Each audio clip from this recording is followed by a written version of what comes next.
яшчэ одна версія, якую агучылі ў гэтым фільме, што Латушка хацеў падпаліць штаб. Вот вы чулі таксама, верыце в это? Это смешно. Лукашенко нам, кстати, на встрече говорил, что кто-то собирался что-то подпалить еще в 2020 году, но он не называл Латушку. Наверное, если бы это был Латушка, уже тогда можно было сказать. Он пытался, говорил, что там хотели сакральную жертву сотворить, там еще что-то. То есть тогда это у них просто какая-то версия была, а сейчас они решили назначить козла отпущения просто и все. Паслухаем рэакцыю самога Павла Латушкі і вернемся ў студыю да абмеркавання. Дыктатар, ён просто вар'ят.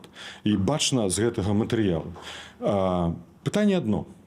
Скажыце, калі я такое планаваў яшчэ напярэдадні 9 жніўня, і пра гэта ведалі генерал Вакульчык, генерал Казакевіч, генерал Карпянкоў, чаму да гэтага часу не ўзбуджана крымінальная справа? Прайшло 5 гадоў.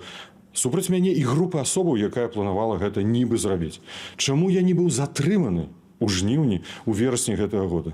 Лукашенко, зрывай пагоны Карпенкову, Казакевічу і Вакульчыку. Яны не вартыя ўвогуле называцца афіцэрамі.